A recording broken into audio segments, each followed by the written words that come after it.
e benvenuti al TG Sicilia. Vediamo i titoli di questa edizione. Ragazzi, fermatevi, siete ancora in tempo. È l'appello del parroco dello Zen di Palermo, dove la violenza è ormai dilagante, e in un video che circola sui social si vedono 3 ragazzi sparare con pistole e fucili. A Vittoria, nel Ragusano, intimidazioni al sindaco e un incendio doloso a un immobile comunale e alta tensione in città. Ha raggiunto il suo picco in Sicilia l'influenza stagionale, quest'anno ancora più aggressiva, con lo spettro della polmonite interstiziale, febbre e tosse persistente i sintomi più comuni.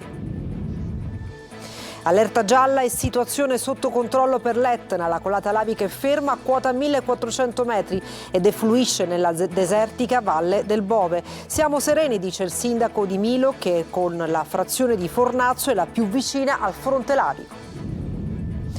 Primo giorno di saldi in Sicilia, tanta gente nelle vie dello shopping, si spenderà 300 euro in media tra i prodotti più acquistati, abbigliamento, calzature e accessori.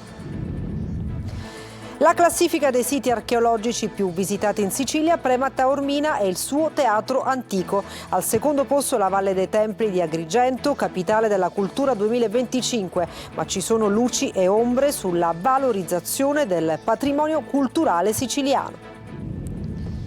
E poi il calcio, in Serie C, Catania domani in campo a Foggia per la prima partita del 2026. Rossazzurri in testa alla classifica, con la squadra e il nuovo acquisto Bruzzaniti.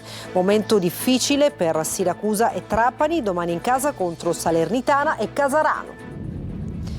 E poi il basket, crisi nera in casa Shark. La società del presidente Antonini continua a perdere pezzi e domani non scenderà in campo a Bologna. In arrivo nuove multe e penalizzazioni.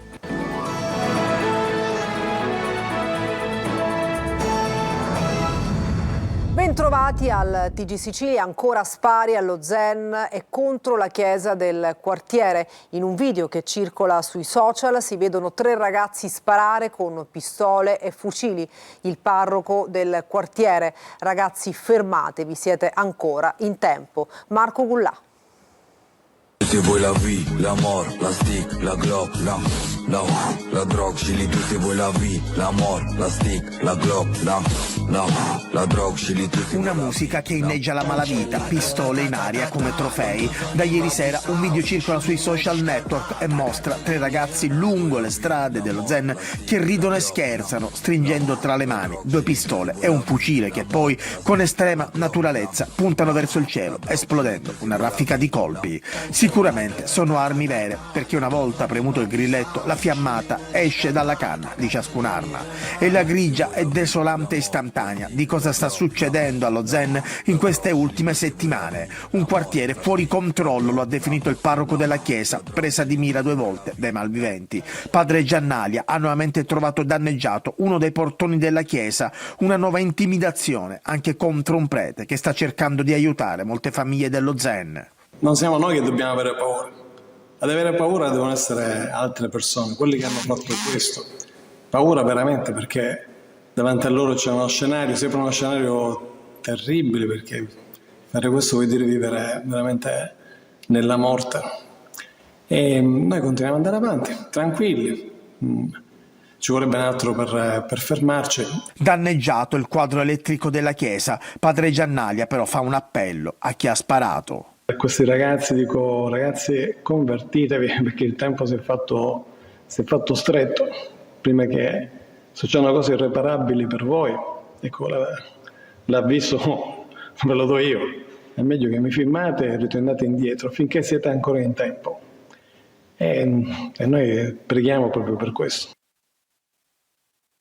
Nel Ragusano, intimidazioni al sindaco e un incendio doloso a un immobile comunale. Veronica Barbarino. Era il 31 dicembre mattina quando il sindaco Aiello, qui nel cuore della città di Vittoria, è stato insultato con fare minaccioso da una persona alla guida di un SUV nero. Era sfacciata la provocazione e immediatamente mi sono detto: qualcosa accadrà nei prossimi giorni, perché è un segnale. Ho avuto l'accortezza di prendere le prime lettere, i primi numeri della macchina. l'ho inseguita per un certo tratto, invitandolo in mezzo alla strada a scendere, vieni qua. Sono cose che non accadono per caso, anche quando si tratta apparentemente quasi di banalità. Un episodio infatti apparentemente di poca rilevanza se valutato isolatamente, ma quanto accaduto nelle ore successive ne ha cambiato radicalmente il peso. Nel corso della notte infatti ignoti hanno appiccato un incendio lanciando una bottiglia Molotov sul tetto di un immobile recentemente acquisito per lottizzazione abusiva dal comune. La villetta è riconducibile a Raffaele Giudice, attualmente detenuto nel carcere di Roma.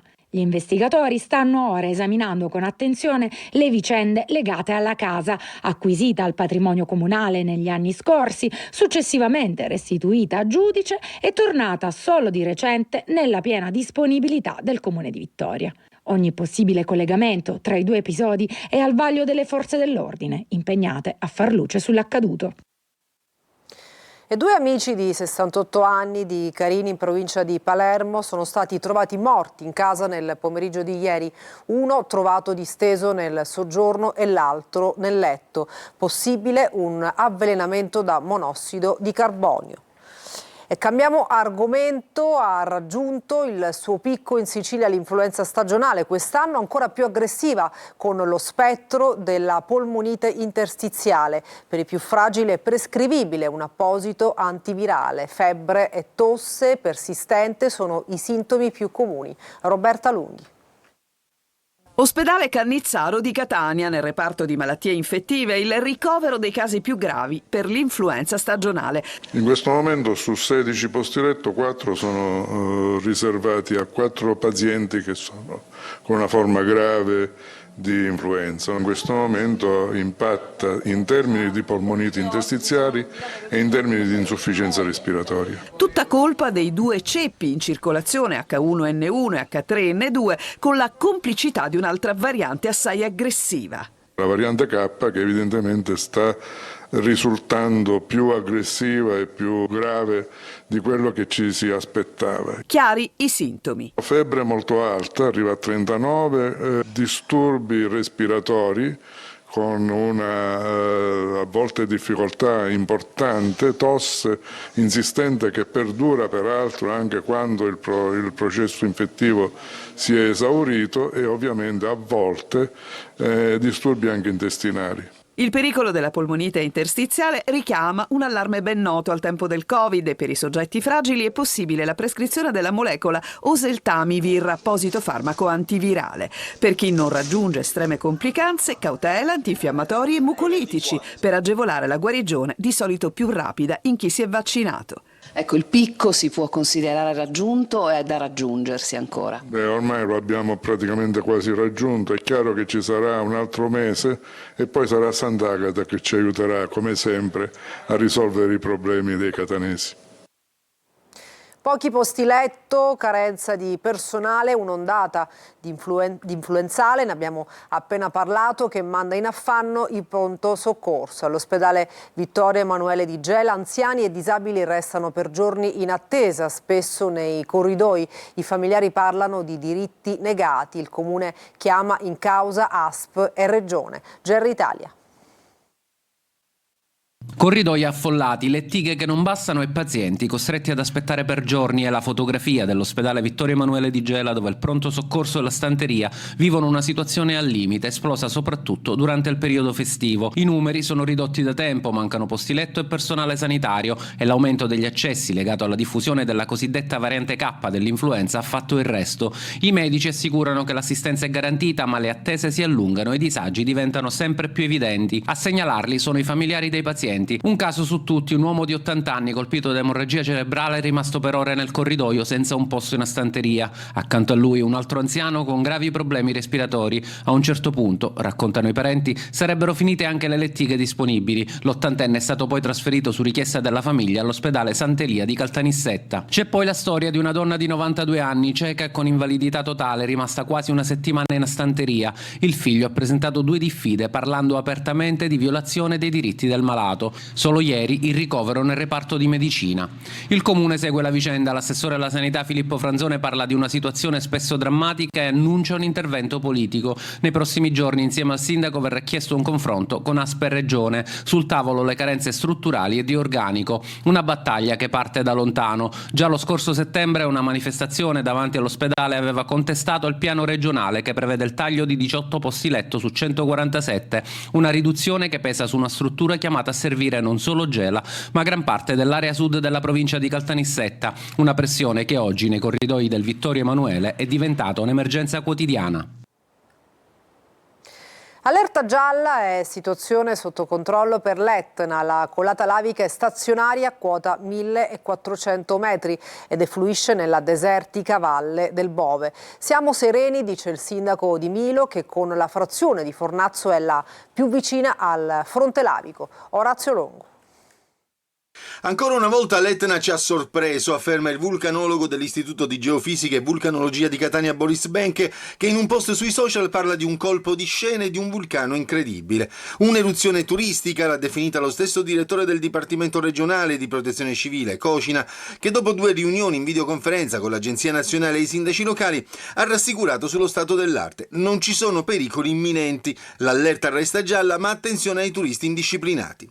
Milo, con la frazione di Fornazzo, rimane il centro abitato più vicino alla colata che ha toccato quota 1400 metri, defluendo il suo cammino nella Valle del Bove, in zona desertica. Attivato il cancello sul sentiero di Pietracannone. Ho fatto l'ordinanza per limitare l'accesso al fronte lavico, in quanto praticamente molte persone in questi giorni si sono avventurati senza la necessaria attrezzatura. Al momento la situazione appunto a Milo è abbastanza tranquilla, non c'è alcuna preoccupazione fra la cittadinanza e noi siamo fiduciosi nel fatto che questa colata lavica rimarrà solo confinata appunto all'interno della Valle del Bove e non interesserà i nostri centri abitati. Operativo l'aeroporto di Catania nonostante l'allerta arancione del Vona. Intanto un escursionista è morto a causa di un infarto lungo il sentiero di Monte Gemellaro. Giunti a Valle del Bivacco in elisoccorso, i sanitari, dopo aver raggiunto l'area in cui si trovava l'uomo, hanno avviato le manovre di rianimazione ma senza esito. E primo giorno di saldi anche in Sicilia, buona la partenza con tanta gente nelle vie dello shopping, budget medio sotto i 300 euro. Al nostro TG anche il consiglio delle associazioni dei consumatori. Francesco Aloi. Oggi partono i saldi, quindi è caccia all'affare. Sì, diciamo che siamo già cacciati affari, infatti. Stiamo cercando infatti qualche occasione. Il giorno dei saldi è arrivato, si parte anche in Sicilia. Si approfitta ad acquistare articoli belli, sfiziosi, eleganti, che magari a inizio stagione per il prezzo alto non si acquistavano. Le vie dello shopping sono affollate già di buon mattino. Si guardano le vetrine, poi si entra con la voglia di mettere mano al portafoglio, ma risparmiando. Budget di spesa? No, non ho una budget di spesa, quello che mi piace prendo. In famiglia, considerando io e mia moglie, sempre sulle 400, 350, insomma. È di 270 euro la spesa media per i siciliani. Tra i prodotti che dovrebbero essere più acquistati, sul podio ci sono abbigliamento, calzature e accessori. Se il buongiorno si vede dal mattino, le aspettative sono più che buone e gli acquisti online non spaventano i commercianti. Si sta iniziando a vedere un po' di movimento in più, chiaramente con i saldi, perché la gente ne approfitta e speriamo bene. Comunque, prima di ogni acquisto bisogna fare attenzione. Fondamentale è non fatevi ingolosire dal saldo del 70-80%. No, possono essere fondi di magazzino. In buona sostanza un saldo è attorno, un buon saldo, 40-50%. E adesso uno sguardo alla politica. Passata la bufera finanziaria regionale e nazionale, il centrodestra si accinge a prepararsi al rush finale. Poco meno di 2 anni di governo davanti da gestire, probabilmente con una nuova giunta, ma il rimpasto non arriverà prima della metà del mese. Manlio Viola. Gennaio sarà il mese del rimpasto alla regione siciliana, ma la nomina dei nuovi assessori non è ancora dietro l'angolo. Alla ripresa delle ostilità politiche dopo l'Epifania, non tutto sarà ancora pronto per prendere le decisioni che servono. Il rimpasto si farà, e lo ha confermato anche il presidente della regione Renato Schifani, che non vuole tenere ancora a lungo ad interim gli assessorati alla famiglia e alle autonomie locali, ma per procedere alle nomine occorre un accordo fra i partiti, visto che la DC non rientrerà in giunta. Il primo passo dovrà farlo Fratelli d'Italia. Schifani attende infatti notizie dal principale partito alleato sulla scelta se sostituire o meno 2 assessori, Francesco Scarpinato ed Elvira Amata. Il secondo passo sarà l'attribuzione delle 2 deleghe vacanti. Temi che allontanano il rimpasto, che dovrebbe però arrivare entro il mese, anche per dedicarsi poi a un'altra priorità, la riforma del regolamento d'aula. La maggioranza punta a contenere il ricorso al voto segreto, ma sarà battaglia dura con l'opposizione che non vuole perdere questo spazio di manovra e probabilmente troverà supporto da quella parte della stessa maggioranza critica con il governo. Nel centrodestra infatti restano tensioni latenti, pronte a esplodere ad ogni occasione, come le votazioni della finanziaria regionale hanno dimostrato a dicembre. E non succede solo a Palermo, anche a Roma l'ordine del giorno firmato contro il caro voli da e per la Sicilia è stato bocciato, ma la cosa politicamente rilevante è il fatto che a firmarlo non fossero soltanto i deputati del PD, ma anche gli azzurri Tommaso Calderone, siciliano, presidente della Commissione per l'insularità, e Marta Fascina.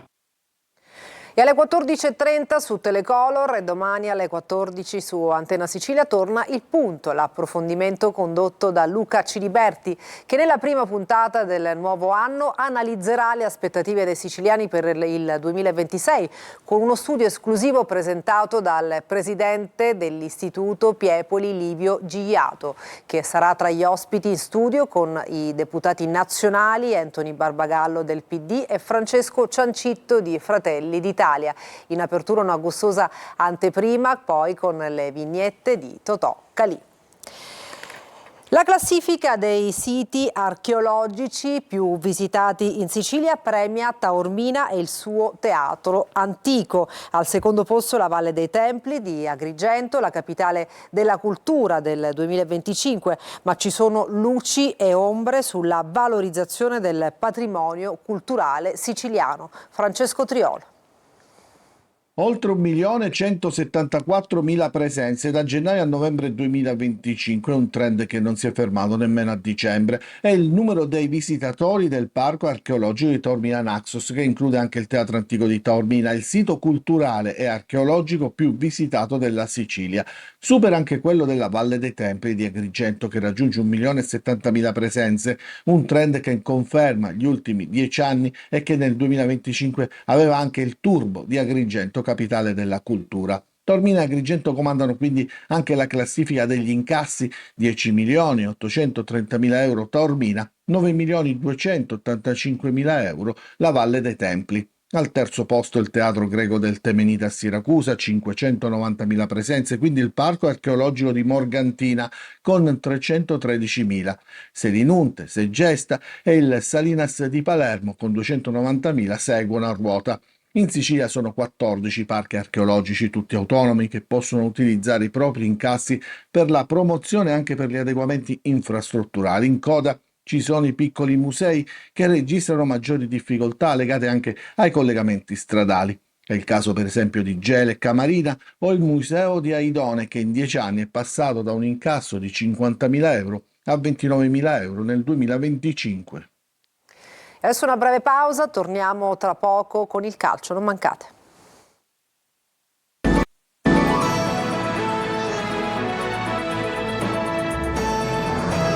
Bentornati al TG Sicilia, adesso il calcio, il Catania domani in campo a Foggia per la prima partita del 2026, Rossazzurri in testa alla classifica, Bruzzaniti che ieri ha firmato il contratto è partito con la squadra, Marco Carli. La bandiera di Catania è dietro il pullman con la squadra, all'aeroporto alla vigilia della prima trasferta del 2026 che sarà allo Zaccheria di Foggia. Si cerca di partire al meglio anche nel girone di ritorno dopo aver chiuso in testa l'andata insieme al Benevento, fra le grandi avversarie di questo campionato che il Catania vuole vincere contando anche sulle armi in più. Una è Bruzzaniti, anche lui dopo la firma del contratto sul volo che ha portato i rossazzurri in Puglia. Non si è allenato con i compagni, è pronto fisicamente, possibile panchina per lui. Per il resto Pieraccini sembrerebbe in vantaggio su Allegretto, a centrocampo pronti alla conferma Quaini e Di Tacchio. Da Ausilio sarebbe favorito per giocare con Jimenez alle spalle di Forte, qualche ballottaggio e tante certezze per Toscano, quelle emerse dopo un intero girone. Il nostro obiettivo è iniziare come abbiamo finito. Lo vogliamo fortemente perché sappiamo che partire forti dopo questa settimana di sosta è la cosa più importante. È una partita che bisogna prendere con le pinze. Hanno cambiato allenatore, nelle ultime gare hanno dimostrato di aver trovato un'identità ben precisa, una squadra che è molto dinamica. Domenica diretta in esclusiva in chiaro su Telecolor a partire dalle 11.30, poi la telecronaca del match dalle 12.30 a fine gara. Come sempre, le interviste ai protagonisti. E non è un momento semplice per le altre due squadre siciliane di Serie C. Siracusa e Trapani devono fare i conti con diversi problemi extracampo. Intanto domani affronteranno entrambe in casa avversari tosti come Salernitana e Casarano. Francesco Triolo. Due partite molto diverse tra loro, quelle di domani, ma che alla ripresa del torneo dopo la sosta natalizia per Siracusa e Trapani possono dare l'idea di quello che potrà essere il cammino futuro, a cominciare dal Siracusa che ospita la Salernitana, terza in classifica e con la voglia di partire col piede giusto per recuperare le distanze da Catania e Benevento. Il Siracusa che troverà la squadra di Peppe Raffaele una squadra ed un ambiente intontiti dagli ultimi avvenimenti. Prima il deferimento per il mancato pagamento scorso 16 dicembre di stipendi, contributi INPS e IRPEF che porterà ad una penalizzazione probabilmente tra i 4 e i 6 punti. In più c'è poi il rischio di perdere altri pezzi pregiati. Turati contro Salernitana ad esempio non avrà già guadagni, andato al Picerno, da decidere il futuro di Ba che non vuole più rimanere e la possibilità che la lista dei partenti sia lunga è davvero alta. Non è che il Trapani se la passi meglio, al provinciale arriverà il Casarano e sulla carta c'è la possibilità di accorciare sulla zona playoff, ma la situazione del club Granata così come di quello di basket non fa certo dormire sonni tranquilli. L'apertura del mercato è stato per il Trapani l'occasione per cedere. Carriero è andato alla Salernitana, Ciotti del Cosenza e Negro allo stesso Casarano avversario domani pomeriggio, tutti trasferimenti a titolo definitivo. Insomma, sembra una diaspora quella iniziata sia a Trapani che a Siracusa. Ed è ufficiale il nuovo deferimento per il Trapani. Alla società del presidente Antonini sono contestate violazioni amministrative. In una nota la società chiarisce che si tratta della riproposizione di quello relativo al mese di ottobre 2025, già oggetto di difesa innanzi al Tribunale Federale Nazionale, con l'unica esclusione della posizione INPS. E adesso il basket. La Trapani Shark non si presenterà domani a Bologna per affrontare la Virtus, respinta la richiesta della società di rinviare la gara, in arrivo altre sanzioni. Franco Camarrasana.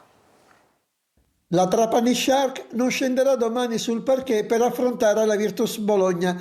La Lega di Serie A ha infatti respinto la richiesta della società siciliana di rinviare a data da destinarsi la gara di Bologna, stante l'attuale difficoltà causata dal numero ridotto di giocatori a disposizione. Oltre alle partenze di Allen e Alibegovic, infatti, ieri si sono aggiunte anche quelle di Fordo e di Eboa. In partenza sarebbero anche Petruccelli e Rossato. Non andando a Bologna, la società andrà incontro a un'altra sanzione di 50.000 euro e a un ulteriore punto di penalizzazione oltre agli 8 già subiti. Mercoledì il Tribunale Federale dovrebbe intanto esprimersi su un altro deferimento relativo ad altre irregolarità a carico della società del presidente Antonini. E per questa edizione è tutto. TG Sicilia torna alle ore 20. Grazie per averci seguito e buona giornata.